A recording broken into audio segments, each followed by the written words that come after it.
ശതമാനം എന്ന ടോപ്പിക്ക് പഠിക്കുമ്പോൾ പ്രധാനമായിട്ട് അറിഞ്ഞിരിക്കേണ്ട കാര്യങ്ങൾ 10%, 10/100, 25%, 25/100, 10%, 25%, 10% ഇൻറ്റു 25%, 10/100 ഇൻറ്റു 25/100, 10 ഇൻറ്റു 25 250/1000. ഇവിടെ 10,000-ന് 4 പൂജ്യമുണ്ട്, 4 സ്ഥാനം ഇടത്തോട്ട് മാറ്റി കൊടുത്തിട്ടുണ്ട്.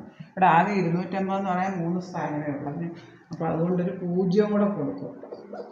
250 ഒരു 0 കൂടെ കൊടുത്തിട്ട് കുത്തടുത്തോട്ട് മാറ്റി കുത്തിടും.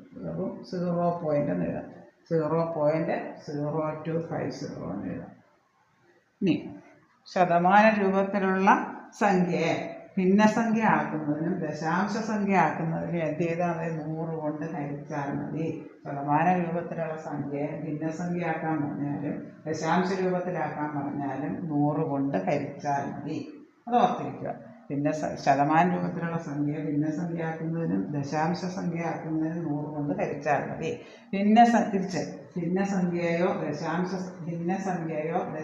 സംഖ്യയോ ശതമാന രൂപമാക്കാൻ പറഞ്ഞാൽ 100 കൊണ്ട് ഗുണിച്ചാൽ മതി. അത് ഓർത്തിരിക്കുക. അത് തിരിച്ചും മറിച്ചും വരും. ശതമാന രൂപത്തിലുള്ള സംഖ്യയെ ഭിന്നസംഖ്യയാക്കുന്നതിനോ ദശാംശ സംഖ്യയാക്കുന്നതിനോ 100 കൊണ്ട് ഹരിക്കുക. തിരിച്ച് ഭിന്നസംഖ്യയോ ദശാംശ സംഖ്യയോ ശതമാനമാക്കുന്നതിന് 100 കൊണ്ട് ഗുണിക്കുക. ഈ എയുടെ വരുമാനം ബിയുടെ വരുമാനത്തേക്കാൾ X% കൂടുതലാണെങ്കിൽ ബിക്ക് എയേക്കാൾ X/100 + X × 100% കുറവായിരിക്കും. ആ ഫോർമുല ഓർത്തിരുന്നത് ഷോർട്ട് കട്ട് ഫോർമുലയാണ്.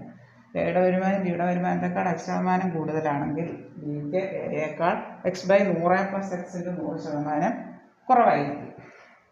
ഈ എയുടെ വരുമാനം ബിയുടെ വരുമാനത്തേക്കാൾ X% കുറവാണെങ്കിൽ ബിക്ക് എയേക്കാൾ X/100 - X × 100% കൂടുതലായിരിക്കും. കാര്യങ്ങൾ ഓർത്തിരിക്കുക.